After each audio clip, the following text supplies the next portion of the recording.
तो आज परमपिता परमात्मा की अपार कृपा से इस गांव में मूल ज्ञान का प्रचार होने जा रहा है। बंदी छोड़ की अपार कृपा है जो झुंड गांव में जीवों को जगाने के लिए ये आज इस रात में जो अपने पूरे जीवन में एक बार भी इस मूल ज्ञान को सुन पाते हैं और उससे भी बड़े भाग होते हैं उन जीवों के जो इस मूल ज्ञान को थोड़ा सा भी समझ पाता है।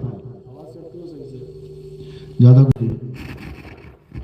तो मालिक की दया है जो ये ज्ञान आज आप लोगों के समक्ष खोला जाएगा। तो बंदी छोड़ से यही अरदास करूंगा कि जितने भी मालिक के जीव बैठे हैं सब इस ज्ञान को अच्छे से समझ पाएं, क्योंकि समय बहुत कम रह गया है। अब कोई बहुत लंबी उम्र लंबी जिंदगी की आस ना लगा के बैठे। अब बिल्कुल वो समय आने वाला है कि आपको यही नहीं समझ में आएगा कि होने क्या जा रहा है, यहाँ पे हो क्या रहा है। बहुत ऐसा समय आने वाला है कि जिसको हम कहते हैं कि बिल्कुल बहुत कम समय बचा है सबके पास। तो उस समय को सही तरह से इस्तेमाल करेंगे।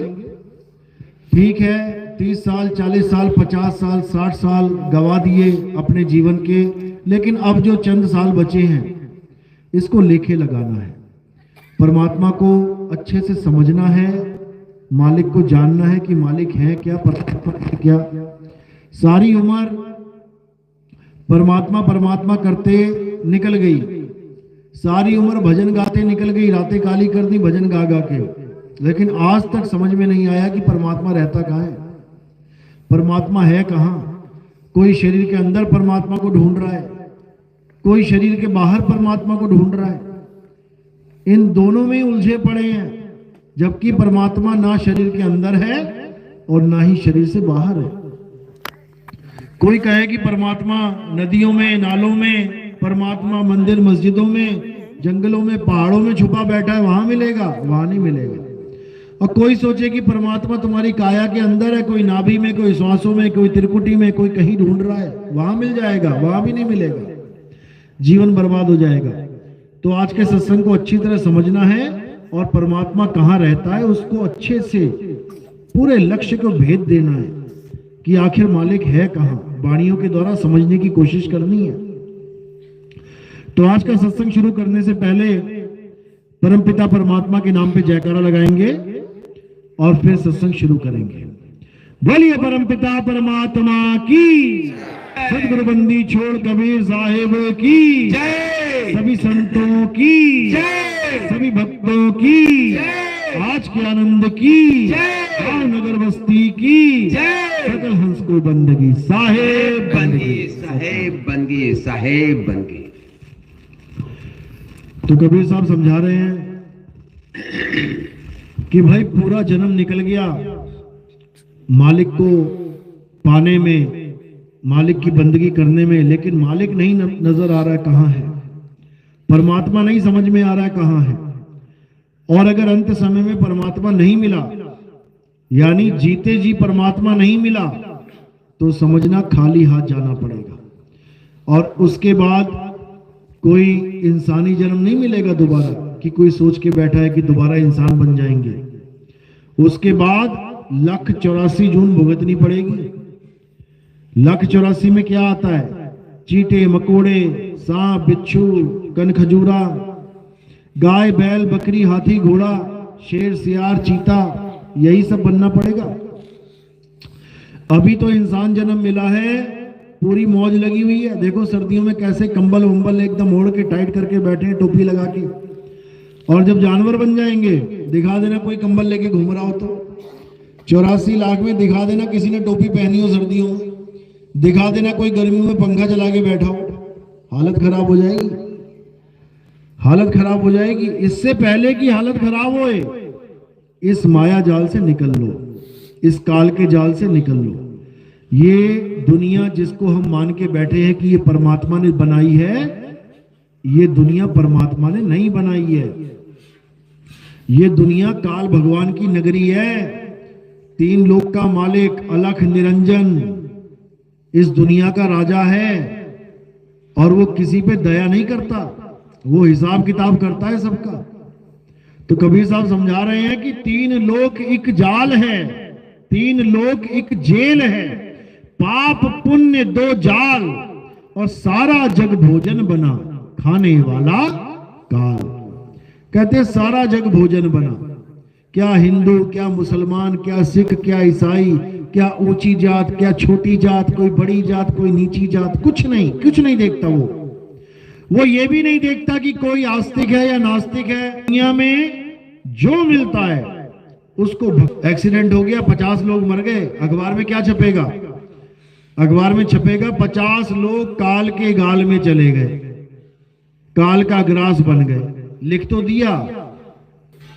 ये केवल कबीर साहब ने समझाया हमें वाणियों में कि ये काल, अच्छा खासा परिवार है तुम्हारा, भरा पूरा परिवार है, पता लगा फोन आया तुम्हारा लड़का एक्सपायर हो गया।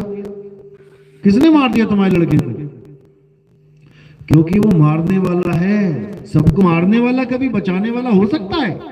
नहीं, मारने वाला अलग है, बचाने वाला अलग है, और बचाने वाला सदा मारने वाले से बड़ा है। यही पढ़ते आए बचपन से, लेकिन विचार नहीं किया कभी, क्योंकि हमारे सामने दो ऑप्शन रखी नहीं गई कभी कि कौन मारने वाला है कौन बचाने वाला है। हमें तो ये पाठ पढ़ा दिया कि मारने वाला भी वही है और बचाने वाला भी वही है। तो क्या करोगे फिर?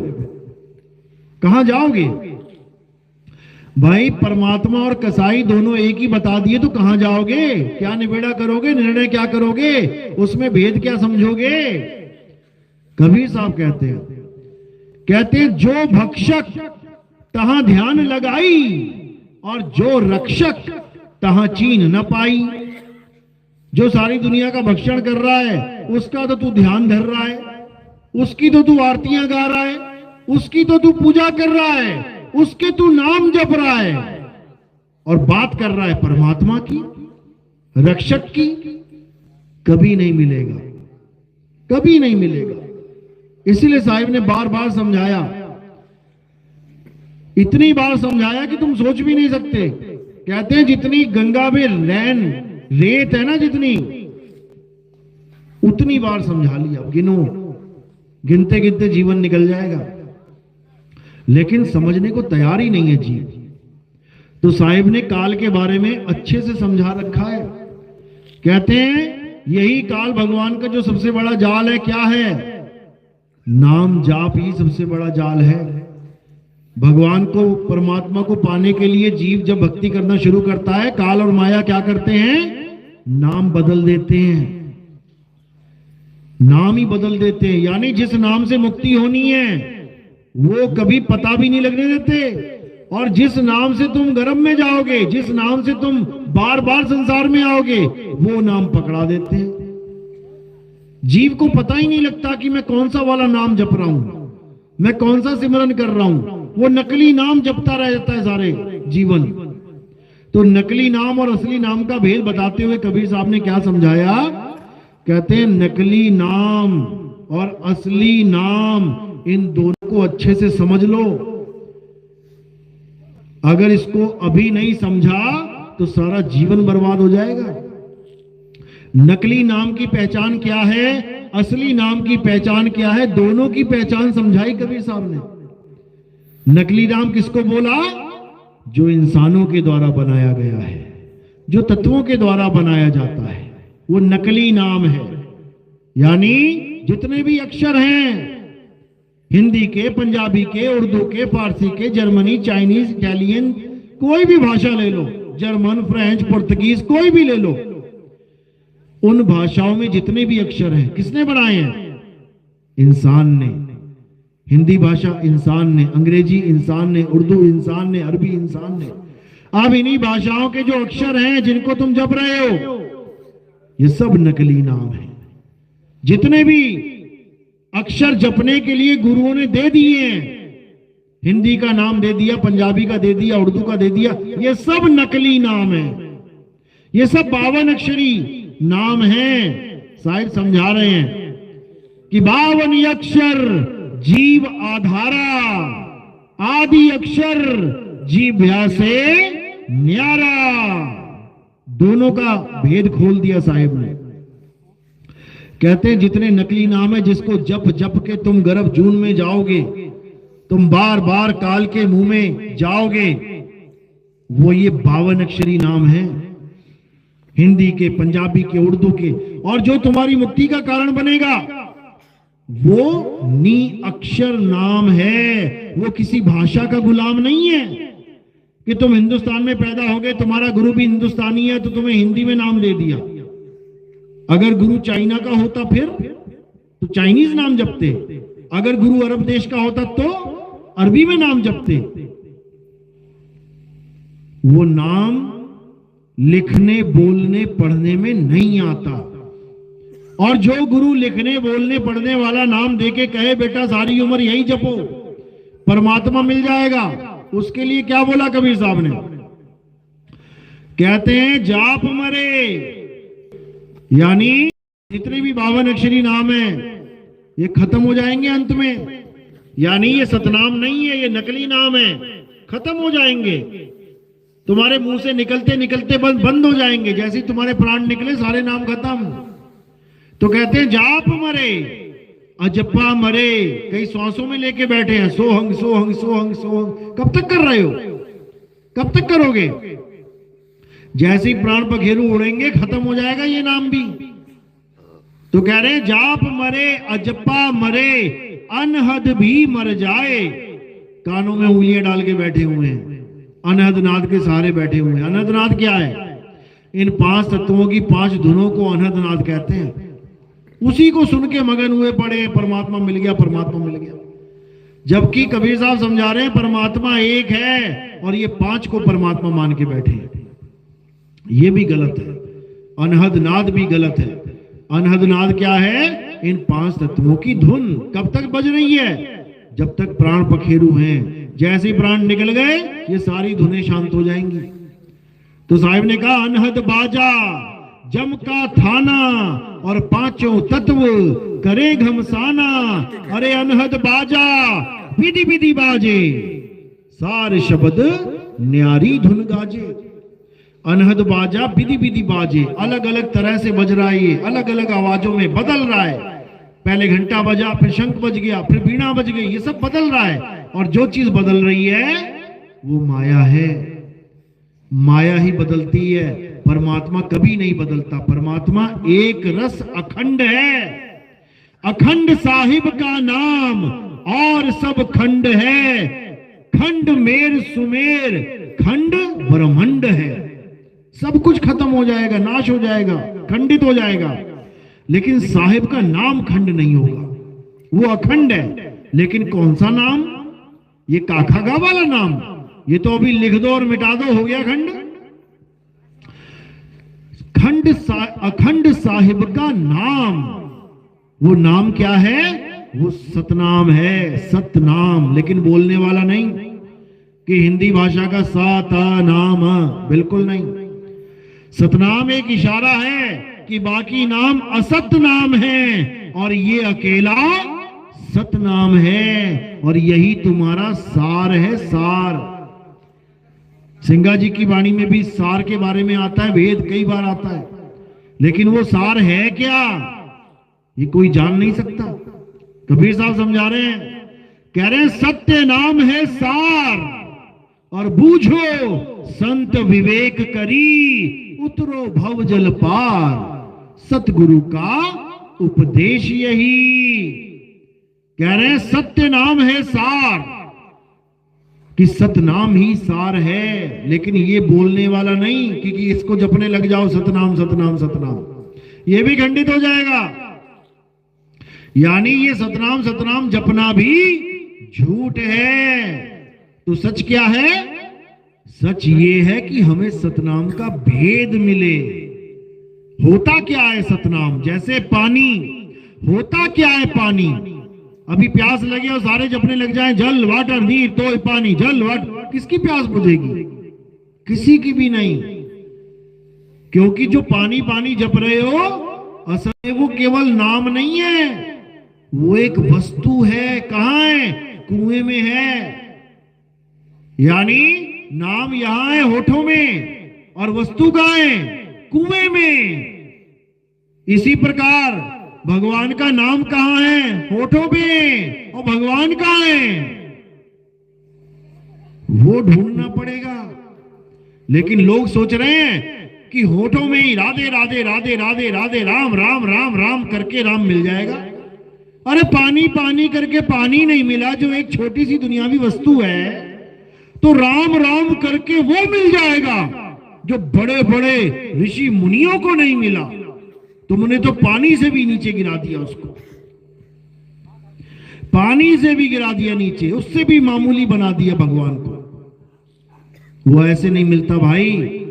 वो तब मिलता है जब आपके जीवन में कोई भेदी गुरु आता है, तब मिलता है। और भेदी गुरु का मतलब ये नहीं कि तुम्हें कोई नाम जपवाए। वो भेदी गुरु तो तुम्हारे नाम जो तुम जप रहे हो वो भी छुड़वा देगा। अगर तुम पानी पानी पानी जप रहे हो, किसी नकली गुरु ने दे दिया तुम्हें नाम, पानी पानी जपो प्यास मिट जाएगी, तो जब असली गुरु आएगा ना, क्या कहेगा?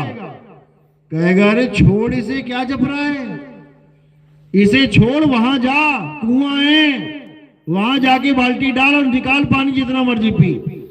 तो इसको छुड़वा देगा, ये 52 अक्षरी नाम छुड़वा देगा और उस तत्व को लखा देगा जहां वो वस्तु पड़ी है।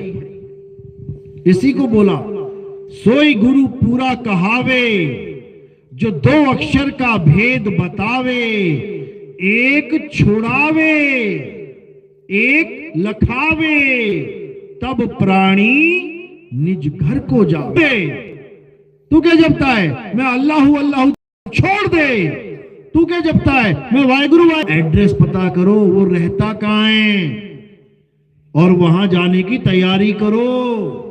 जपो नहीं, जपना नहीं है। कह रहे मोको कहां ढूंढे रे बंदे, मैं तो तेरे पास में, ना मंदिर में, ना मस्जिद में, ना काबे कैलाश में। पहले तो ये जो एड्रेस हमें बता रखे थे इन लोगों ने कि भगवान कहाँ है, मंदिर में रहता है, अल्लाह कहाँ है, मस्जिद में है, या कहाँ पे है, काबे कैलाश में। पहले तो इस गलत एड्रेस को काटा मार देना है, यहां नहीं है भाई। अगर वहां पे भगवान रहता होता तो उसके गले में से चोर पैसे चोरी करके ले जाता है, वो भगवान आज तक रोक ही ना पाया। तुम घर में बैठे हो, तुम्हारे सामने से कोई तुम्हारा मोबाइल चोरी करके आज तक ना ले गया, लेकिन भगवान के आगे उसके 8-8 हाथ हैं, फिर भी गल्ला छोड़ो, पैसा छोड़ो, भगवान को उठा के ले जाता है। अखबार में आता है कि भगवान को ही उठा के ले गया, मूर्ति चोरी होगी अष्टधातु की। बताओ ऐसा कैसा भगवान है भाई? क्योंकि ये गलत एड्रेस मिला है हमें। भगवान वहां नहीं रहता, ना मंदिर में, ना मस्जिद में, ना काबे कैलाश में। अरे नाम है जप में, नाम है तप में, और ना एकांत निवास में। अब ये जप को काटा मारा कबीर साहब ने पहले। जितने भी तुम नाम जप रहे हो, तुम जपी बन बैठे हो, और जितने भी अपने शरीर को तपा रहे हो, तुम तपी बन बैठे हो। और साहिब दोनों का खंडन कर रहे हैं। नाम है जप में, नाम है तप में, और ना एकांत निवास में। खोजी है तुरंत मिल जाऊं, एक पल की तलाश में। और कहे कबीर सुनो भाई साधो, मैं तो हूं विश्वास में। साहिब ने यही समझाया। कहते हैं ये जपना, कोई कुछ नाम जप रहा है, कोई नाम जप रहा है, और जपते जपते पूरा जीवन बर्बाद कर देगा अपना। छोड़ दे इसको। और क्या करना है? भेदी गुरु ढूंढ। जब भेदी गुरु मिलेगा तब समझ जाना तुझे भेद भी मिलेगा। वो वस्तु कहां है, उसका भेद 100% मिलेगा। तो साहिब समझा रहे हैं, अरे वस्तु कहीं और ढूंढे कहीं, कैसे लागे हाथ। तबीयत ठीक है आपकी? तो उठ के बैठो ना, उठ सकते हो कि नहीं? प्रॉब्लम है? अगर कोई प्रॉब्लम है तो ऐसे लेट के सत्संग नहीं सुनते। में अधीनी वस्तु फल में पहुंचा जाए, फल में पहुंचा जाए। कह रहे हैं कि जब तक तुम्हारे जीवन में वेदी गुरु नहीं आ गया तब तक कल्याण होने वाला नहीं है। वेदी गुरु की महिमा है। वेदी गुरु क्या करता है? वेदी गुरु भेद बताता है कि वो मालिक कहां है। तुम्हारी सूरत को, तुम्हारे ध्यान को सारे संसार से हटा के कहां लगाएगा? जहां मालिक का वास है, जहां परमात्मा रहता है। अब कहां रहता है? कोई कह रहा सातवें आसमान पे रहता है। मुसलमानों में चले जाओ, पूछो भैया खुदा कहां रहता है, तो कहेंगे सातवें आसमान पे रहता है। थोड़ी और बढ़िया करेंगे, सातवें तक पहुंचा देंगे, अल्लाह से मिलके आ जाना नीचे। ऐसा नहीं हो सकता, क्योंकि अल्लाह किसी सातवें आसमान पे नहीं रहता भाई। अल्लाह कहां रहता है? वो खुदा कहां रहता है? वो खुदा खुद में रहता है, खुद में। अब ये खुद क्या है? ये खुद क्या है? इसी खुद में आना है। खुद में आएगा तो खुदा को पाएगा। ये खुद का मतलब क्या है? इसका मतलब है तुम्हारा आत्म स्वरूप, कि तुम हो क्या, तुम हो क्या, तुम खुद को समझते क्या हो। कहते ना, क्या समझता है तू खुद को? अब पूछो जरा, क्या समझता है तू खुद को? वो बता ही नहीं पाएगा मैं क्या समझता हूं खुद को, क्योंकि वो अपने आप को आदमी मान बैठा है, अपने आप को औरत मान बैठा है, अपने आप को बच्चा बूढ़ा जवान मान बैठा है। वो कभी जान ही नहीं सकता खुद को। तो खुद को जानने के लिए हमें कामिल मुर्शिद यानी पूरे गुरु की जरूरत पड़ती है। पूरा गुरु यानी एक होता है नॉर्मल गुरु, गुरुजी दुनिया भर के गुरुजी, और एक होता है पूरा गुरु। पूरा गुरु यानी जिसके पास पूर्ण भेद है, वही है पूरा गुरु।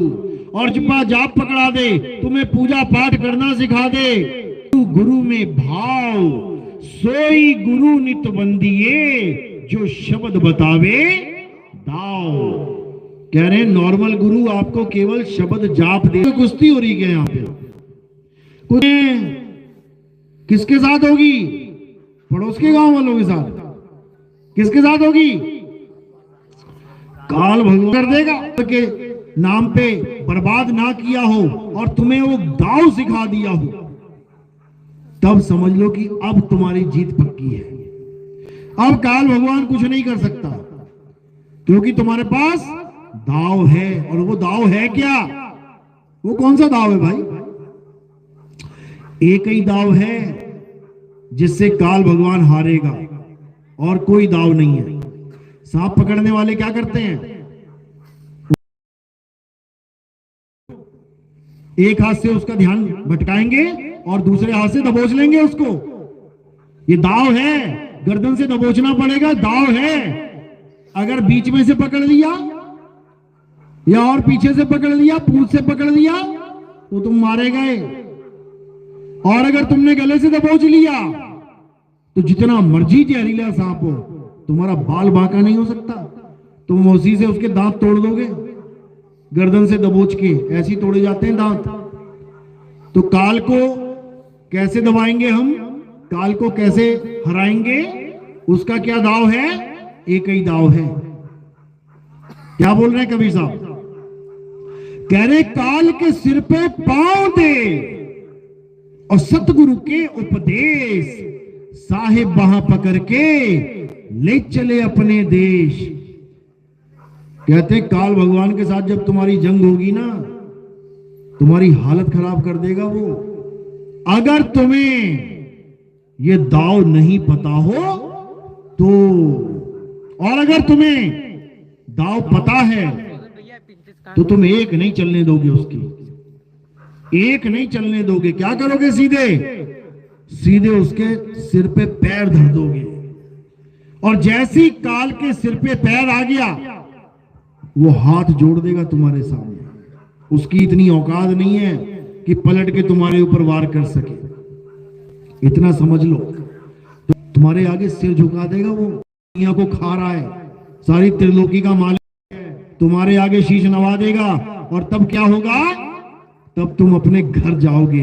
लोगों को हिंदू बना रहे हैं, कह रहे घर वापसी हो रही है, घर वापसी हो रही है। अच्छा जी, हिंदू कहां से आए हैं? हिंदू इस दुनिया में कहां से आए हैं? कौन से घर से आए हैं यहाँ पे? उनको अपना घर याद है क्या? एक को भी याद नहीं है। इसी मिट्टी को, इसी ईंट पत्थरों के घर को अपना घर मान के बैठे हैं सारे, जबकि ये घर अपना है ही नहीं। कबीर साहब समझा रहे हैं, रहना नहीं देश बेगाना है। अरे ये धरती कागज की पुड़िया, बूंद पड़े घुल जाना है। ये संसार झाड़े और झाकड़, अरे उलझ पुलझ मर जाना है। और कहे कबीर सुनो भाई साधो, सतगुरु नाम ठिकाना है। वो ठिकाना हमारा असली घर सतगुरु का नाम है, जिसमें हमने समाना है। तब पहुंचे अपने घर वापस। ये हिंदू से मुस्लिम, मुस्लिम से जाए कहां जाए, कहां जाए। और ज्यादा क्या बताएं, सारी उम्र पूजा पाठ करते हैं, जब मृत्यु का समय आता तो रोने लग जाते हैं। अब पूछो भैया रो क्यों रहा है? अरे मेरी मौत होने वाली है। अरे मौत के बाद ही तो स्वर्ग जाएगा। मर गया व्रत करता करता, मर गया ढोल बजाता बजाता, मर गया पूजा पाठ करता, धूप अगरबत्तियां काली करता, और जब घर जाने की वापसी की बारी आई तो रो रहा है। वही हाल मुसलमान का है। पांचों टाइम करता नमाज, पूरा जीवन बिता दिया, जब जन्नत में जाएंगे, जन्नत में जाएंगे, जन्नत। और जब जन्नत में जाने की बारी आई तो कहता डॉक्टर साहब मुझे बचा लो। अरे भैया जाना जन्नत में, अब क्या हो गया? क्योंकि दोनों को पता है कहीं जन्नत वन्नत में नहीं जाने वाला, मैं मरने वाला हूं, हालत खराब हो जाएगी। दोनों के प्राण सूखे पड़े हैं। तो कबीर साहब क्या समझा रहे हैं? अरे जिस मरने से जग डरे, मेरे मन आनंद, और मरने पर ही पाइए पूर्ण परमानंद। कह रहे हैं असली भगत वो है जो 24 घंटे तैयार है मरने के लिए। अब शरीर छूटे तो अब जाऊं, अब छूटे तो अब जाऊं। क्यों? क्योंकि उसे पता है मैंने जाना कहां है। उसे पता है। तुम तोता पकड़ के ले आओ, डालो पिंजड़े में, खूब चूरी बादाम खिलाओ उसको, और केवल 10 सेकंड के लिए दरवाजा खोल दो, लग जाएगा पता कहां जाएगा। उसको पता है ये कैद है, ये मेरा घर नहीं है। उड़ारी मारेगा सीधे अपने घर। वो जानवर होके, पक्षियों के इंतजार कर रहा है कि कब छूटे, कब छूटे ये घर काल का। और हम इसी काल के लोक को, मृत्यु लोक को अपने मालिक का घर समझे बैठे हैं, अपने मालिक का घर समझे बैठे हैं। और क्या कहते हैं? परमात्मा अजर अमर अविनाशी है, तो उसका घर काहे के लिए विनाशी है? जब परमात्मा अविनाशी है तो उसका घर भी तो अविनाशी होना चाहिए था ना भाई। ऐसा परमात्मा कैसा कि खुद तो रहता है स्वर्गों में और हमें रख दिया मिट्टी में, खा धक्के बेटा। खुद तो बैठा है वैकुंठ में मजे से, और हमें धर दिया यहाँ पर दलदल में। 2 मिनट में धरती हिलती है, बिल्डिंगें गिरती हैं, मरमरा जाते हैं, भूकंप आते हैं, सुनामी आती है, मरते हैं। ऐसा कैसा परमात्मा है? अरे तुम भी अपना मकान बनाते हो, भले बच्चे ने एक पैसा ना लगाया उसमें, कहां रखते हो बच्चों को? अपना मकान बनाते हो, बच्चों से कितने पैसे लेते हो? एक भी ना देता वो, फिर कहां रखते हो बच्चों को? अपने पास रखते हो। तो ये कैसा परमात्मा है जो हमें यहां धक्के खाने के लिए छोड़ दिया भाई? क्योंकि किसी को समझ में ही नहीं आ रहा है कि हम इस अंडे में आ कहां से गए। ये अंडा है, ये ब्रह्मांड एक अंडा है, अंडे में बैठे हैं हम लोग सारे, समझे?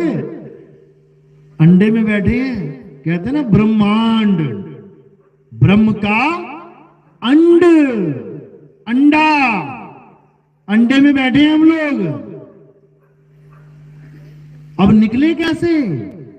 ढक्कन लगा दिया ऊपर आसमान का, कुकर में छोले बैठे हैं आपस में बातें कर रहे हैं। अरे भाई यहाँ कैसे आ गए कुकर में? कुकर में देखा ना छोले उबालते हो ना, चने आपस में बातें कर रहे हैं, क्या हाल है, ठीक है, आ कैसे गया? ऊपर ढक्कन है, नीचे तली है यार, कैसे फंस गए बीच में? इस अंडे में कहां से आ गए हम? बस वही हाल हम सबका, किसी को पता ही नहीं आ कहां से गए। कबीर साहब समझा रहे हैं, अरे ये धरती हांडी भई और ढकना भयो आकाश, तीन लोक ईंधन भय और इस जीव को कहा निकास। और सतगुरु हांडी फोड़ के ढकना दियो उघार और सुरत चली सतलोक को और काल रहा झक मार। ये समझाया कबीर साहब ने, ये नहीं बताया कि ये अंडा ही तेरा देश है। ये अंडा हमारा घर नहीं है भाई, इस अंडे में से निकलना है, समझ लो। और जो नहीं निकल पाएगा इस जन्म में, उसके बाद ऐसी ऐसी योनियां मिलेंगे कि तुम्हारी हालत खराब हो जाएगी। इतना याद रखना, अभी कोई तुम्हें झापड़ मार दे, तुम्हें गाली दे दे, तुम पंचायत करवा दोगे और बकरी बन गए ना, बकरा बन गए, तो कसाई के बाड़े में खड़े हो जाओगे जाके सुबह से शाम तक। हजारों लोग देख के जाएंगे लेकिन कोई छुड़ाने वाला नहीं मिलेगा, समझ लेना। और जैसी कोई ग्राहक आ गया ना, भैया 1 किलो मीट दे देना, तो पूरा रगड़ दिया जाएगा तुम्हें। फिर ऐसा नहीं करेंगे कि चलो इसकी टांग काट लेते हैं, 1 किलो उसमें से निकल जाएगा, गर्दन ही काटेंगे सीधी। इतना समझ लेना, मरना सबको पड़ेगा। कहीं तुम सोच के बैठे हो कि हमारे तो मजे लगे हुए इंसान जन्म में। परमात्मा कोई दुश्मन थोड़ी नहीं है जानवरों का, जो उनको जानवर बना दिया और तुम्हें इंसान। ये सब कर्मों की खेती है, हालत खराब हो जाएगी सबकी। तो साहिब समझा रहे हैं कि इस काल के जाल में सब जीव फंसे पड़े हैं, क्या ब्रह्मा विष्णु महेश, क्या देवी गौरी गणेश, और क्या यहाँ पर एक आम जीव, सब फंसे पड़े हैं। कोई सोचता ब्रह्मा विष्णु महेश शायद मुक्त होंगे। अरे भैया, तीनों में से एक की भी मुक्ति हो गई ना तो ये दुनिया खत्म हो जाएगी। क्या काम है उनका? ब्रह्मा जी का काम है सृष्टि को पैदा करना। तो पैदा नहीं हो रही क्या? हो रही है, बच्चे पैदा हो रहे हैं, इसका मतलब ब्रह्मा जी अपना काम कर रहे हैं, मुकत नहीं है।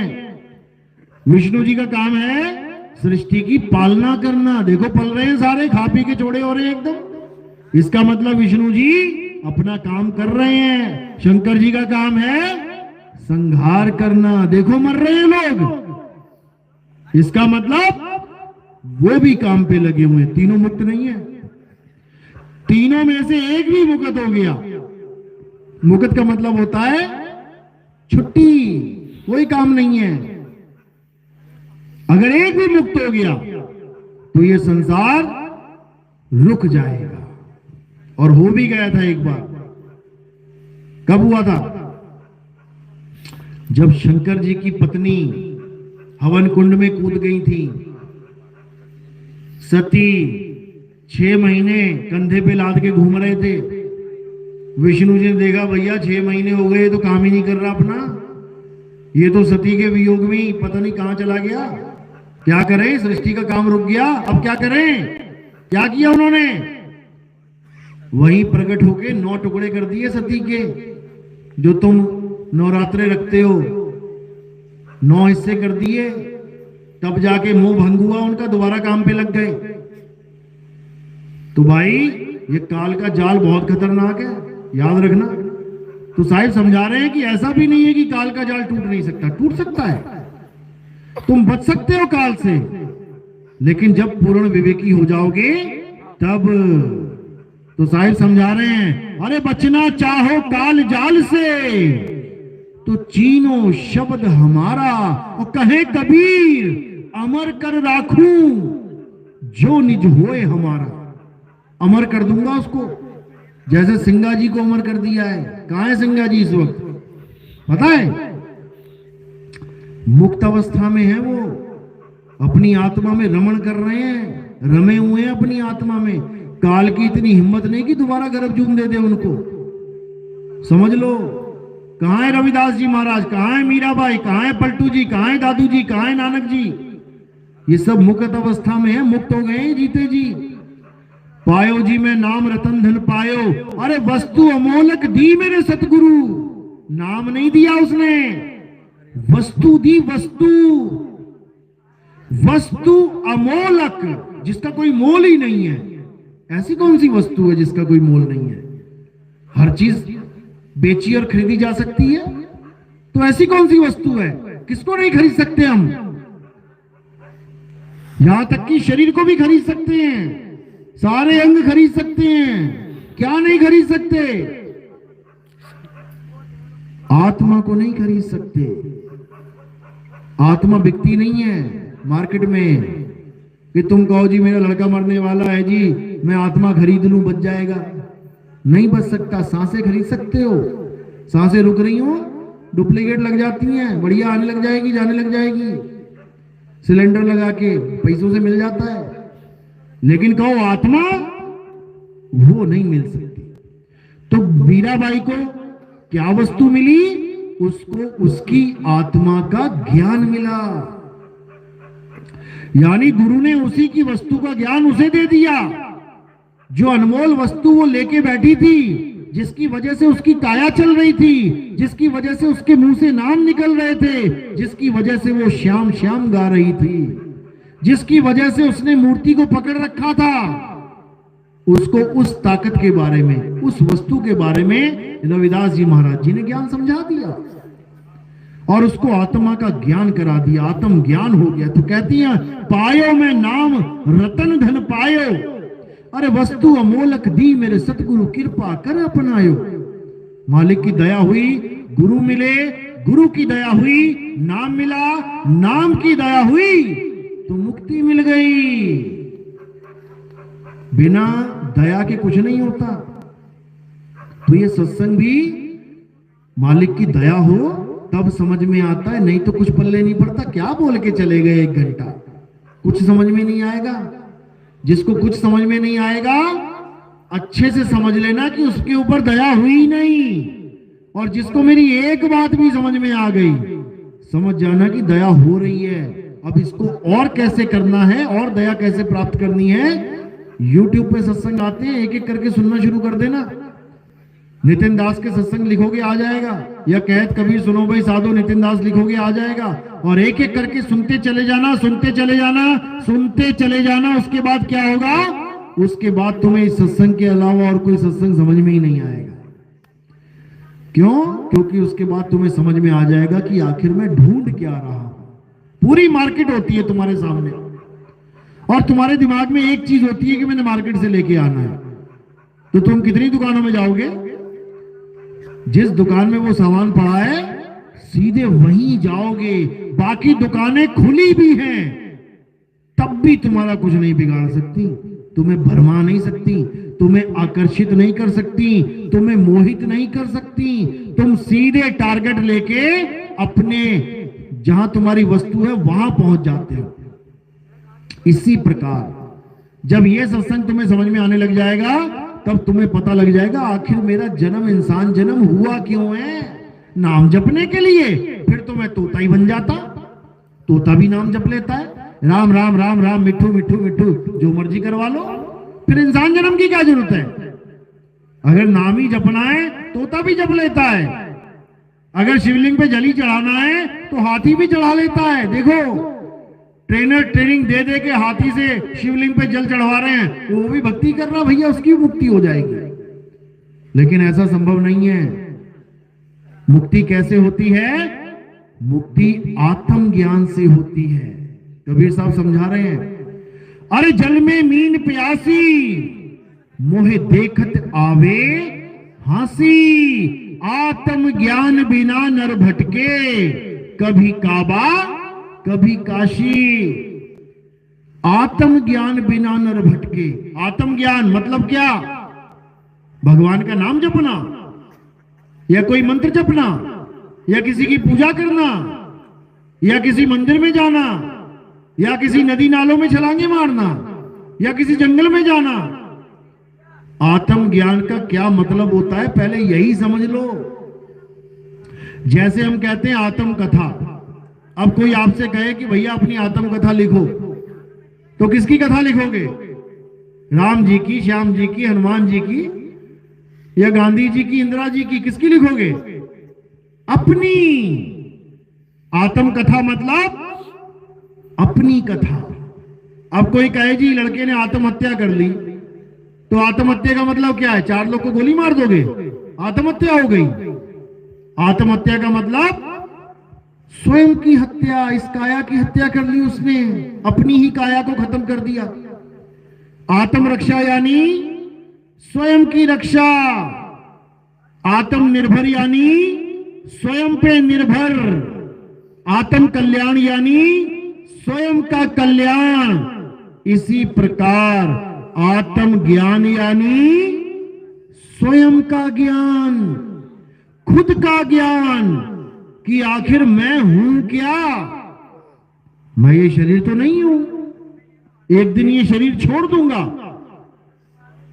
किसी नाली के किनारे पड़ा होगा, अटैक आ गया सड़क पे, तो 4 लोग उठा के ले जाएंगे। किसको ले जाएंगे? शरीर को। किसको जलाएंगे? शरीर को। तो मैं कौन हूं? जिसने शरीर को छोड़ दिया।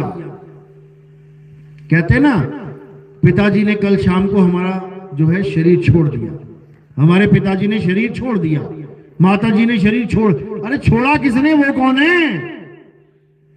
उसको जानना, उस आत्मा को जानना ही आत्मज्ञान है। और बिना आत्मज्ञान के किसी का जन्म मरण का खेल कभी खत्म हो ही नहीं सकता। कोई जितना मर्जी नाम जप ले, जितना मर्जी मंदिर मस्जिद गुरुद्वारे चला जाए, जितना मर्जी किसी नदी में कहीं डुबकियां मार ले, सोच ले कि मुक्ति हो जाएगी, कभी नहीं होगी।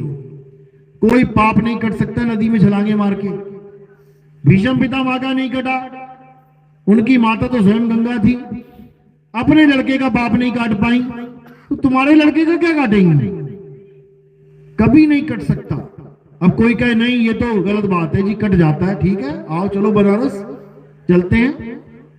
किसी आदमी के घूसा मार के दांत तोड़ दो, उसके बाद गंगा में स्नान करके आ जाओ, कह दो भैया मेरे तो पाप कट गए, जो मैंने गलत काम किया था, तेरे घूसा मारा वो तो मेरा कट गया। तो क्या होगा? फिर तुम्हारे दांत टूटेंगे। यानी कर्म कटा नहीं। पुलिस थाना हो जाएगा, कोर्ट में चले जाओगे, भले उच्च कोटि का ब्राह्मण बैठा हो जज, उसको कहोगे ना जी ग्रंथों में लिखा है, हमारे आपके ग्रंथों में लिखा है कि गंगा में स्नान करके कर्म कट जाते हैं जी, मैं कर्मों से रहित हो गया। क्या करेगा वो? बाइज्जत बरी कर देगा, ठोकेगा जेल के अंदर। तो ऐसे कर्म नहीं कटते भाई, कर्म कटते हैं भोगने से। राम जी ने बाली को तीर मारा, कैसे कटे कर्म पता है? कृष्ण जी बन के आना पड़ा, फिर बाली ने कृष्ण जी के तीर मारा, तो तीर मारा तो तीर लगा, अब कटा कर्म। समझ लो, ऐसे कर्म कटते हैं। हां, गुरु की दया हो तो शूल से सुई हो जाता है। जहां शूल जाएगा तुम्हारे अंदर, वो सुई में काट देगा, लेकिन सुई तो भुगतनी पड़ेगी, क्योंकि ये कर्म प्रधान देश है। सुई तो भुगत, सुई भी ना भुगते तो ऐसा नहीं हो सकता। दशरथ जी ने तीर मारा, किसके? श्रवण कुमार के। उसके माता पिता को वियोग हो गया, उनको दुख हुआ, लड़का छूट गया, लड़का चला गया, श्राप दे दिया कि जैसे हम मर रहे हैं लड़के के दुख में, तू भी मरेगा। अब हिसाब किताब क्या बनता है इसका कि तीर मारा तो तीर खाना पड़ेगा। बच्चे के दुख में वो मरे तो बच्चे के दुख में मरना पड़ेगा।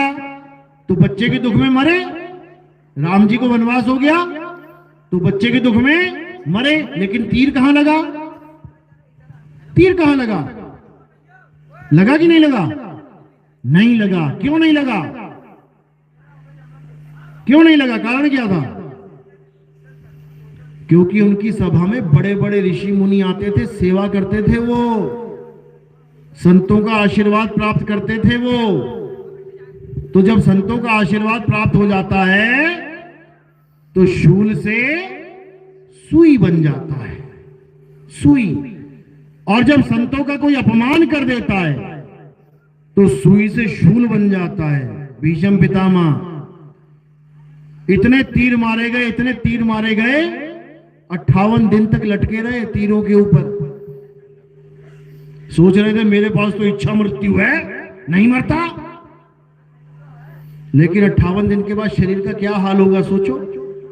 सारे जख्म खुले हुए, कीड़े पड़ जाएंगे। जख्म खुले होते हैं तो डॉक्टर भी इंफेक्शन के लिए लगा देता है कुछ ना कुछ कि कीड़े ना पड़े। खुले जख्म में कीड़े पड़ जाते हैं। 58 दिन में हालत खराब हो गई।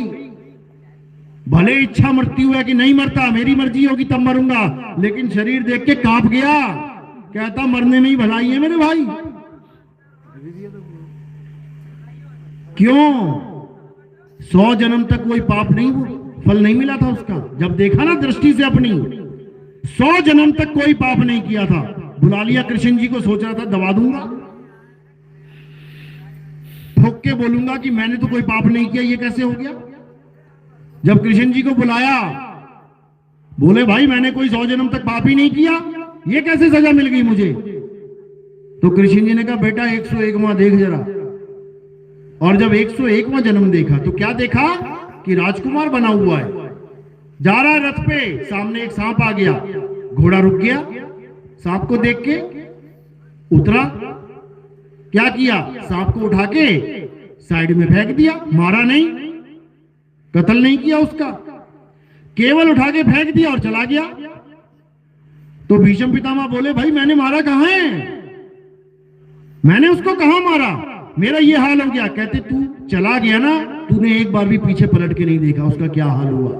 जब तूने उसको फेंका तो वो झाड़ियों में, कटीली झाड़ियों में फंस गया। अब वो जितना निकलने की कोशिश करे उतने कांटे उसके अंदर धंसे हुए और धंसते जा रहे हैं। तो मरता मरता श्राप दे गया कि हे प्रभु जैसे इसने मेरा हाल किया है ऐसे ही इसका हाल करना। 100 जन्म तक उसको इसका फल नहीं मिला और कहो मिलता भी ना आगे। क्यों? क्योंकि उससे गलती से हुआ है, जानबूझ के नहीं किया उसने, गलती से हुआ है। लेकिन गलती कहां कर दी उसने? जब उसने अपने गुरु के आगे अपने बल का प्रयोग कर डाला। पता है ना क्या हुआ था? परशुराम उनके गुरु थे भीष्म पितामह के, और वो उनसे युद्ध करने के लिए तैयार हो गया। ये भी पता होगा क्यों हुआ। एक स्त्री को उठा के ले आए थे, वो कहती मैं तुमसे शादी करूंगी, वो कहता मैं तो अखंड ब्रह्मचारी हूं। तो गुरु के पास चली गई अपना रोना रो के। तो गुरु ने कहा कोई बात नहीं, तुझे उठा के लेके आए तो उसका फर्ज बनता है शादी करे। जब गुरु ने कहा भाई क्या हुआ, इसको उठा के लेके आया, इससे कौन शादी करेगा, तुझे ही करनी पड़ेगी। तो वो क्या कहता कि मैं तो जी नहीं कर सकता। तो गुरु ने क्या कहा कि तेरे पास 2 ही ऑप्शन है, या तो तू इससे शादी कर ले या फिर युद्ध के लिए तैयार हो जा।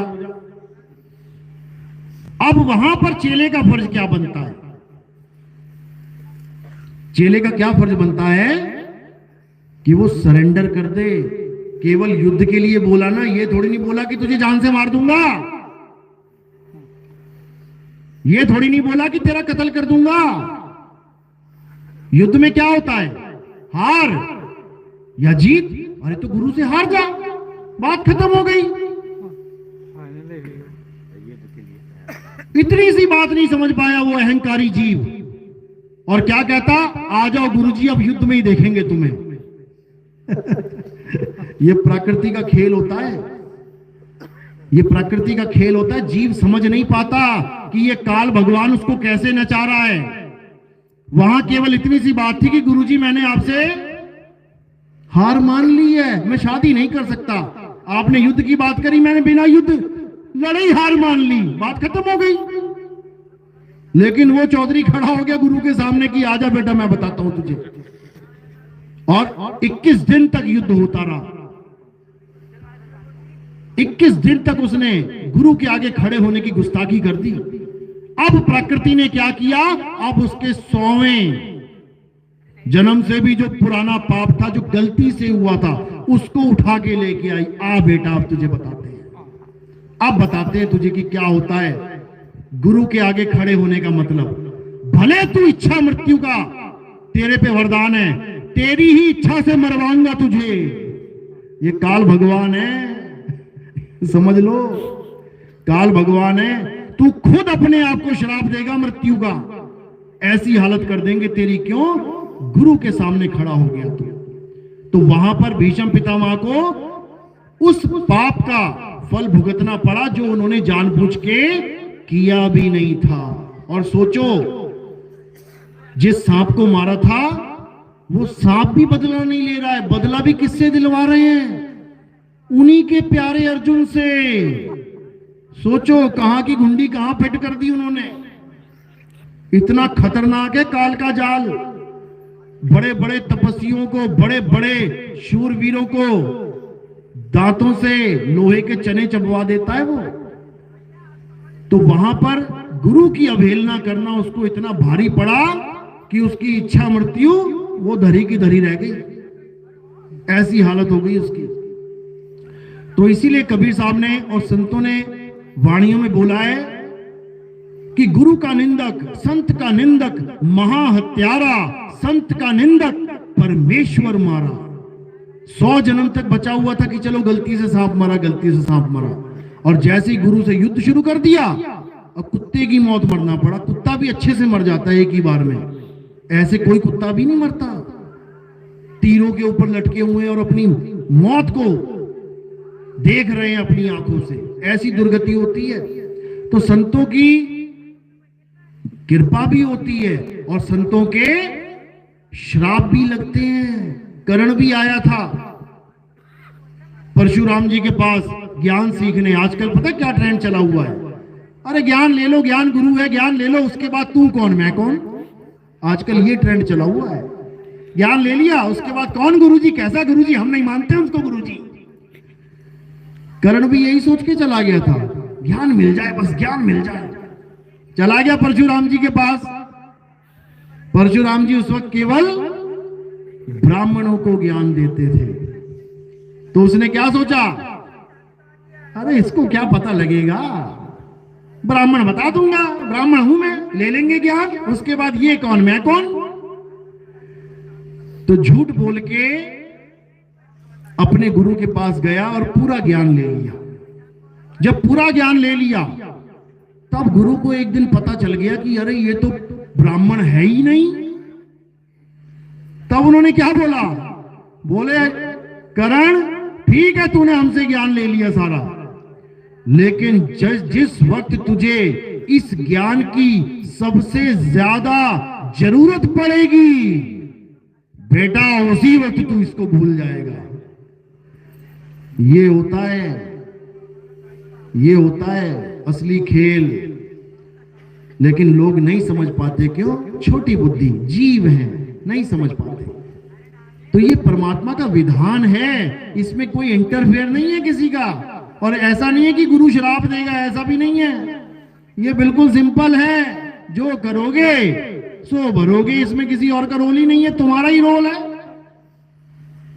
ईमानदारी से चलोगे ईमानदारी मिलेगी, बेईमानी से चलोगे बेईमानी मिलेगी, धोखा दोगे धोखा मिलेगा। तो इसी प्रकार सब संतों ने एक ही बात बोली है कि संत मिलन को जाइए, तज माया अभिमान, और ज्यों ज्यों पग आगे धरूं कोटिन यज्ञ समान, कोटिन यज्ञ समान। कहते करोड़ों यज्ञों का फल एक एक कदम पे है। अगर तुम किसी संत के पास जा रहे हो तो इतना बड़ा प्रताप बताया गया, लेकिन लोगों ने इस बात को समझा ही नहीं। लोगों ने संतों को समझ लिया तो भिखारी हैं, ये तो भीख मांगते हैं जा जाके गलियों में। संत कभी भीख नहीं मांगते, संत देवनहार हैं। वो चाहे तो 3 लोक की संपदा दे दे तुम्हें, लेकिन तुम संभाल नहीं पाओगे। अरे थोड़े से पैसे मिल जाए तो तुम्हारे दिमाग 7वें आसमान पे चले जाते हैं, मुझसे बड़ा कौन, मैं ही यहां का राजा हूं।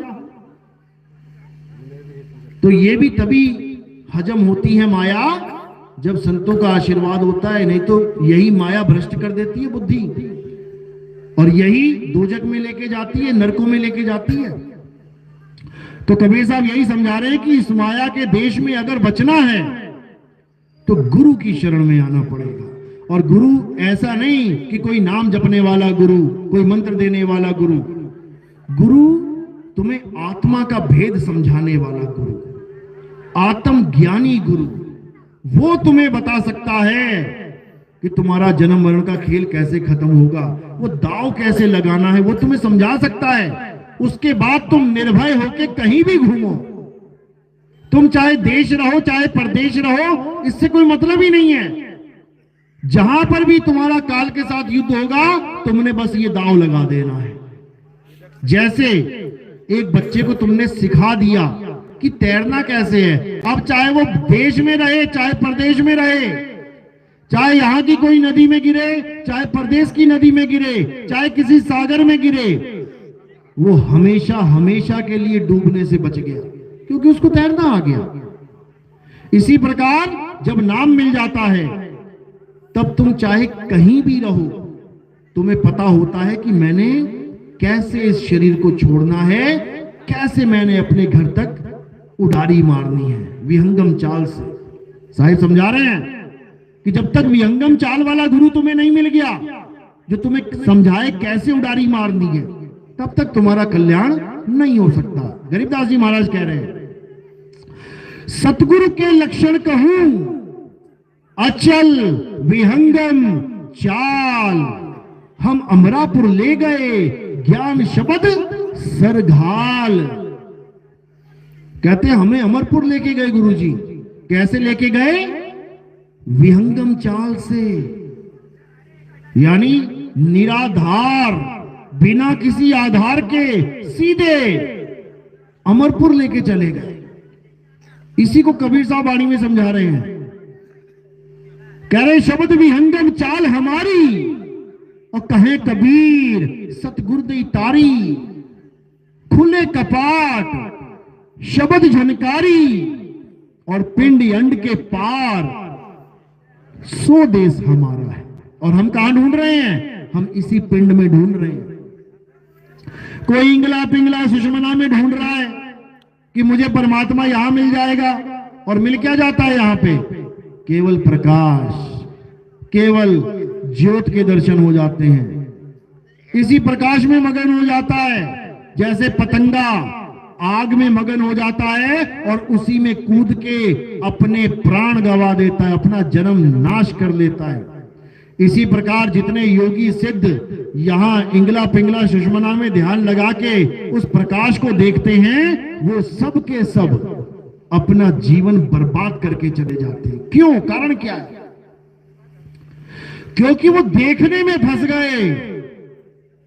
तुम प्रकाश को देख रहे हो, इसका मतलब तुम दृष्टा बन गए हो, तुम दृश्य को देख रहे हो, तुम दृश्य को ही देखते जा रहे हो, लेकिन तुम अपने आप को नहीं जान पा रहे हो। जानना खुद को है, और किस चक्कर में पड़ गया? देखने दिखाने के चक्कर में पड़ गया। जानना खुद को है कि मैं क्या हूं, और किसको देखने के चक्कर में पड़ गया? इस प्रकाश को, इस माया को देखने के चक्कर में पड़ गया। इसीलिए कभी आत्मज्ञान नहीं हो पा रहा, क्योंकि आत्मज्ञान का मतलब किसी और को देखना नहीं, स्वयं को जानना है, खुद को जानना है कि मैं क्या हूं। और जब तक कोई अपने से जुदा किसी चीज को देख रहा है, उसके लिए कबीर साहब ने क्या बताया? बिल्कुल उस कुत्ते की तरह जो शीशे में अपने प्रतिबिंब को देखता है और भौंक भौंक के मर जाता है। जैसे स्वान कांच मंदिर में भरमते भूख मरे हो, और कहे कबीर नलनी के सुगना और तोहे कौन पकड़े हो। यानी वो कुत्ता शीशे में दूसरे कुत्ते को, यानी अपने प्रतिबिंब को देख देख के भौंक भौंक के मर जाता है, जबकि शीशे वाला कुत्ता उसको छू भी नहीं सकता, उसको काट भी नहीं सकता, बिना किसी दांत लगाए, बिना किसी पंजा मारे वो बेचारा भौंक भौंक के ही मर जाता है। क्यों? क्योंकि खुद को नहीं जान पाया, सारा ध्यान बाहर लगा पड़ा है। इसी प्रकार सारे योगी खुद को नहीं जान पाते, इंगला पिंगला सुषमना में ध्यान करते जन्म बर्बाद करके चले जाते हैं। तो इसलिए साहिब ने समझाया, अरे इंगला बिन से पिंगला बिन से और बिन से सुषमना नाड़ी, और कहे कबीर सुनो रे गोरख कहां लगई हो ताड़ी। अभी तो जीवित हो, काया में हो, तो लगा रखा है ध्यान, और जब काया से बाहर निकाल देगा वो तब कहां जाओगे। जिस इंगला पिंगला सुषमना को घर मान के बैठे हो, एक दिन घर से बाहर निकाल देगा वो। पता नहीं कान से निकाल दे, पता नहीं आंख से निकाल दे, पता नहीं नाक से खींच के निकाल दे, पता नहीं मुंह से निकाल दे, पता नहीं पेशाब के रास्ते पैखाने के रास्ते निकाल दे। तब कहां जाएगी तुम्हारी इंगला पिंगला सुषमना? कहां ध्यान लगाओगे?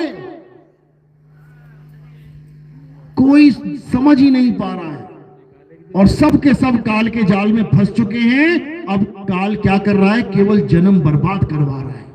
भक्ति तो करवा रहा है, ऐसा नहीं कि भक्ति नहीं करवा रहा वो, ये सारी भक्ति उसी की है। हिंदू मुस्लिम सिख ईसाई जितने भी ढोल नगाड़े बज रहे हैं, जितनी भी पूजा पाठ चल रही है, जितने भी मंत्र जाप चल रहे हैं, जितने भी नदियों में स्नान चल रहे हैं, ये सब उसी की भक्ति है। भक्ति तो खूब करवा रहा है तुमसे, जय जयकार खूब लगवा रहा है अपनी, लेकिन तुम्हें आत्मज्ञान नहीं होने दे रहा। क्योंकि जिस दिन तुम्हें आत्मज्ञान हो जाए, उस दिन तुम्हारे लिए तुमसे जुदा कोई भगवान रहेगा ही नहीं, और वो ये चाहता ही नहीं। वो नहीं चाहता कि ये शेर का बच्चा अपनी असली पहचान प्राप्त कर ले। वो तो चाहता है कि डंडा खाता रहे, बकरी बना के रखा उसने, गडरिया ले आया शेर का बच्चा पकड़ के रखा है, भेड़ों के साथ बकरियों के साथ चरवा रहा है घास, 2 डंडे मारता है बकरी के और 2 लगा देता है शेर के। वो नहीं चाहता कि ये अपनी असलियत पहचान ले कि ये कौन है। जिस दिन इसने अपनी असलियत पहचान ली, ना वहां एक भेड़ रहेगी और ना रहेगा गडरिया, दोनों भाग जाएंगे। जिस दिन उसने अपनी पहचान प्राप्त कर ली कि मैं क्या हूं, ये मालिक की मौज होती है, तब समझ में आता है, नहीं तो नहीं आता है। इसीलिए आत्मा का ज्ञान सर्वश्रेष्ठ ज्ञान है। आत्मा समझ रहे हो ना? आत्मा सुना है ना सबने नाम? अपनी अपनी आत्मा लेके आए हो सारे? घर पे तो नहीं छूट गई किसी की? सब लाए हो ना? और जो चीज लेके आए हो उसी का ज्ञान नहीं है तुम्हें कि मैं लेके क्या आया हूं। आत्मा होती कैसी है? लंबी है, छोटी है, मोटी है, गोल है, मटोल है, त्रिकोण है, षटकोण है, चटकोण है, ठंडी है, गर्म है, लाल है, पीली है, काली है, कैसी है? जिसको ले लेके घूम रहे हो 24 घंटे, उसी का ज्ञान नहीं है। और जो तुमने बना दिए मंदिर मस्जिद गुरुद्वारे, ये बड़ा वाला, ये छोटा वाला, ये बड़ी माई, ये छोटी माई, ये सब तुम्हें पता है। लेकिन जो बना रहा है, किसकी वजह से बन रहा है ये सब? आत्मा की वजह से। मजदूर लगाए बनाने में, किसकी वजह से? आत्मा की वजह से। आत्मा ने शरीर छोड़ दिया तो जो हाथ में ईंट पकड़ी होगी ना, वो भी छूट जाएगी। तो ये सारे मंदिर मस्जिद गुरुद्वारे, ये सारी मूर्तियां, ये सारे मंत्र जंतर, ये सारे ढोल नगाड़े कौन बजा रहा है? ये सब आत्मा के द्वारा ही चल रहा है खेल। और उसी आत्मा का हमें ज्ञान नहीं है। अब हमें ऐसा गुरु चाहिए जो हमें आत्मा का ज्ञान करा दे, जो हमें आत्मा में रमण करवा दे। इसीलिए गीता में समझाया, अध्याय 3 17वां श्लोक, हे अर्जुन, जो अपनी आत्मा में रमण करते हैं, जो अपनी आत्मा में तृप्त हैं, जो अपनी आत्मा में संतुष्ट हैं, उनके ऊपर कोई धार्मिक कर्म कर्तव्य लागू नहीं होता। वो सारी उम्र मंदिर ना जाए, वो सारी उम्र मस्जिद ना जाए, वो सारी उम्र गुरुद्वारे चर्च ना जाए, कोई नाम ना जपे, कोई कहीं ना जाए, वो तब भी दुनिया का सबसे बड़ा धार्मिक आदमी होगा, क्योंकि उसने आत्मा को जान लिया है। यही समझाया है गीता में। लेकिन कोई समझ ही नहीं पाया, उठा के कृष्ण जी की पूजा करना शुरू कर दी। बताओ, कृष्ण जी समझाते रहे कि आत्मा अजन्मा है, नित्य है, शाश्वत है। आत्मा को ना तो अग्नि जला सकती है, आत्मा को ना तो वायु सुखा सकती है, आत्मा को ना तो जल भिगो सकता है। इसको कोई अस्त्र शस्त्र काट नहीं सकता। किसकी महिमा गा रहे हैं? किसकी महिमा गा रहे हैं? आत्मदेव की। और हम किसकी पूजा में लग गए? शरीर की, जिसके पैर में तीर लग गया। कृष्ण जी की मृत्यु कैसे हुई? तीर लग के। वो कह रहे हैं कि उसकी पूजा कर जिसको शस्त्र अस्त्र छू नहीं सकते। और हम किसकी पूजा में लग गए? जिसको शस्त्र अस्त्र भेद गए। हमको वो भगवान बता दिया इन लोगों ने। यहीं पे गलती हो गई हमसे। हम समझ ही नहीं पाए कि कृष्ण जी जिसकी महिमा गा रहे हैं आखिर वो है क्या। लेकिन खुशी की बात है कि अब वही लोग जिन्होंने तुम्हें मंदिरों में मूर्तियों की पूजा में राधे राधे और श्याम मिलादे में अटका दिया था, अब वही लोग हमारे सत्संग सुन सुन के अब आत्मा आत्मा कर रहे हैं। YouTube पे अब आत्मा का ज्ञान पूरा भर गया है। जो सारी उम्र पत्थर में भगवान ढूंढता रहा, पत्थर में सिर्फ पटकता रहा, वो भी आज क्या कह रहा है? हम सब आत्मा हैं, हमें अपने स्वरूप का ज्ञान प्राप्त करना चाहिए। अरे बूढ़ा हो गया, मरने वाली हालत हो गई तुम्हारी, आज तक तुम्हें आत्मा का ज्ञान नहीं हो पाया। आज तुम आत्मा आत्मा करने लग गए। आत्मज्ञानी की पहचान ये होती है कि वो कभी पत्थर में भगवान नहीं ढूंढता, वो अपनी आत्मा में रमण करता है। लेकिन हमारा सत्संग सुन सुन के 2018 से चल रहा है यूट्यूब पे। आज बड़े बड़े ज्ञानी जो वृंदावन में बैठे हुए हैं वो हमारी नकल मार मार के आत्मज्ञानी बने हुए हैं।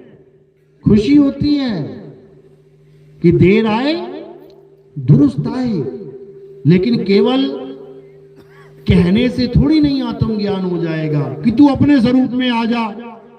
गुरु ने कह दिया, चेले ने सुन लिया तो आ गया स्वरूप में। अरे स्वरूप ज्ञान चाहिए। स्वरूप ज्ञान कैसे मिलेगा? जब तुम्हें सतनाम मिलेगा। राम राम करने से, राधा राधा करने से स्वरूप ज्ञान नहीं होता। स्वरूप ज्ञान होता है सतनाम से। कबीर साहब समझा रहे हैं, अरे सत्य नाम कोई नाम नहीं, ये है आपन रूप। और जो जाने इस भेद को पावे आप स्वरूप।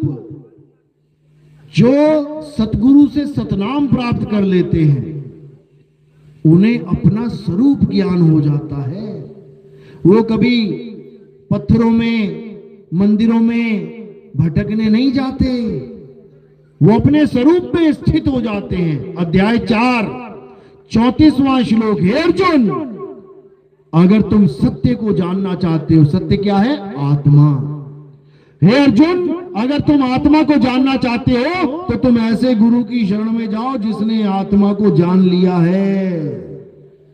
जिसने अपनी आत्मा को जान लिया है वही डंके की चोट पे तुम्हें समझा सकता है कि तुम एक आत्मा हो। और जिसने अपने आप को आत्म स्वरूप में नहीं जाना वो बेचारा भगवान को भी एक आदमी मान के पुजवा देगा।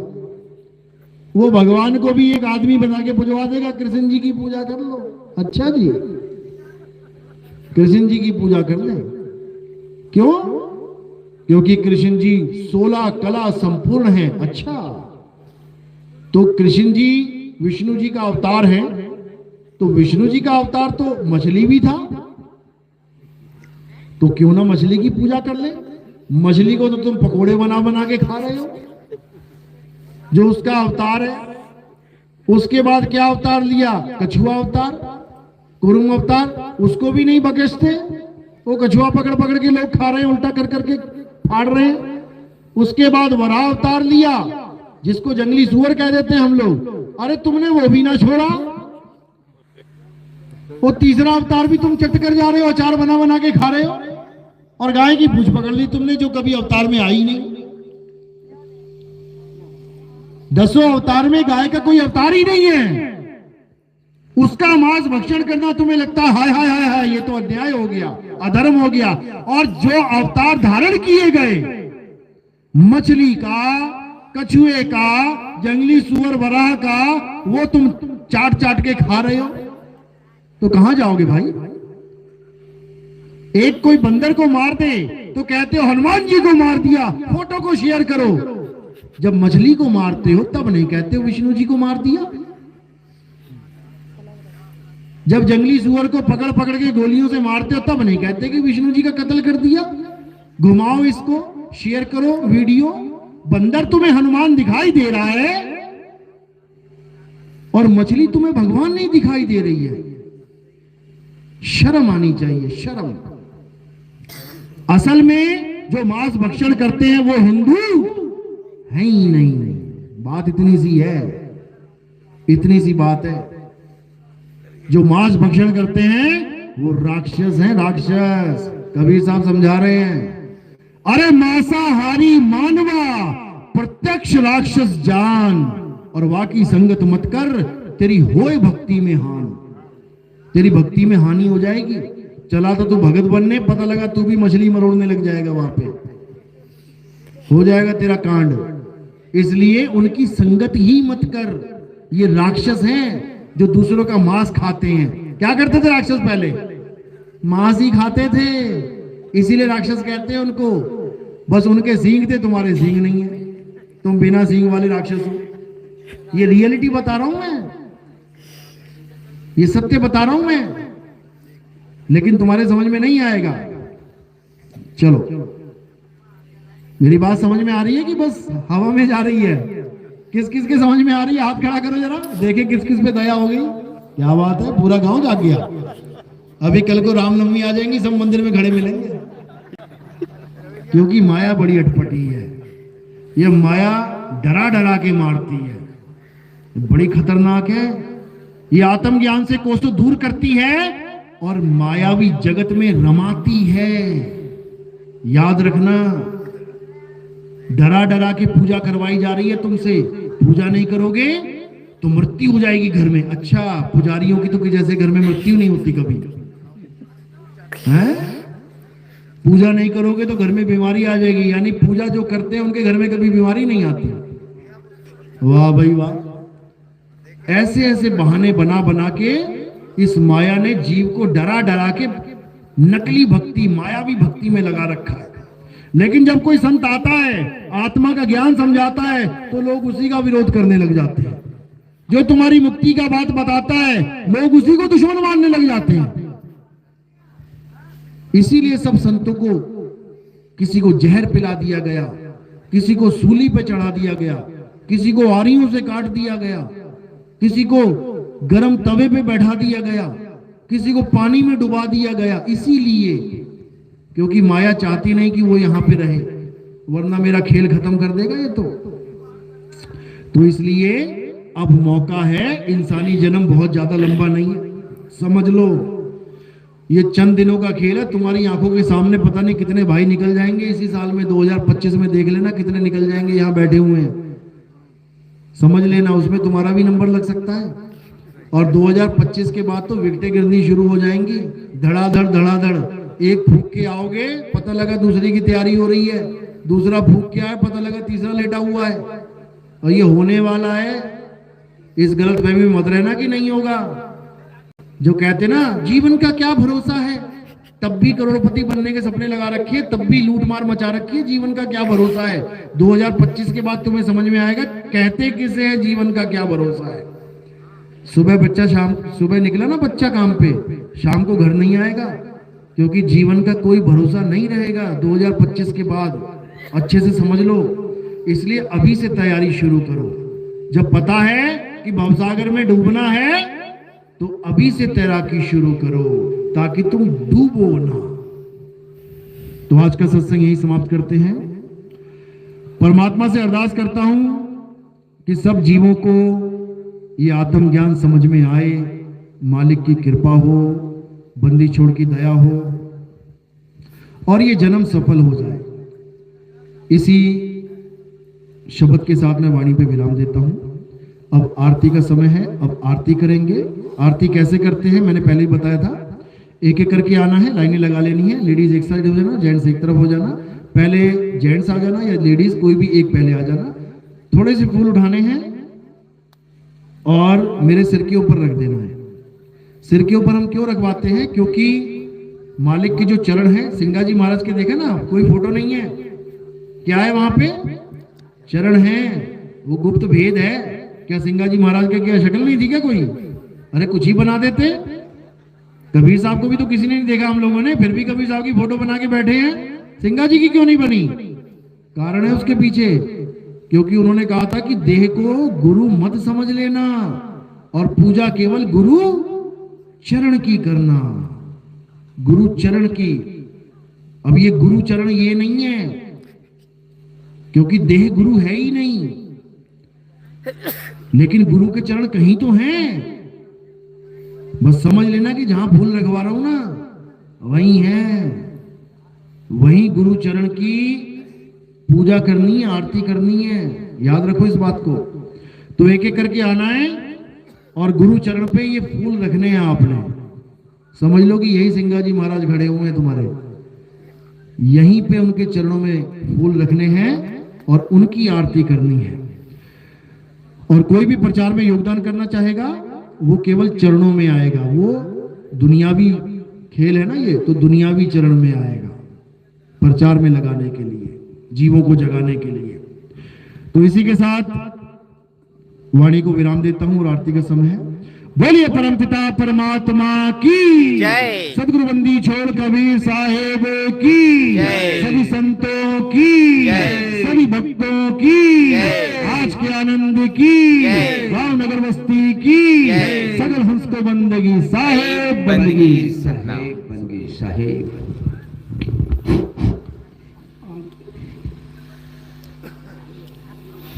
आरती बोलो साहब जी, आरती बोलो। बैठे बैठे बोलेंगे सब कि खड़े हो जाएंगे? बैठे बैठे ठीक है। बोलो सिंगा जी। साहिब बंदगी सतनाम। कोई भी हमारे सत्संग, जैसे कोई मोबाइल नहीं होता किसी के पास, कोई भी सत्संग सुनना चाहता है तो यहाँ पे स्पीकर और मेमोरी कार्ड है, वो आप यहाँ से ले भी सकते हैं। बोलिए सिंगा जी महाराज की जय। सभी दोहराएंगे आरती, सबको मालूम है सिंगा जी महाराज की आरती और साहेब की आरती एक ही है, अलग नहीं है। आरती साहेब तोरी की सविधा की जय। आरती साहेब तोरी के सविधा की जय। तन मन धन अर्पण शीस धर लीजे। तन मन धन अर्पण से सधर लीजे। शीस जो होया हम भूल चढ़ावा। सजो होया हम फूल चढ़ावा।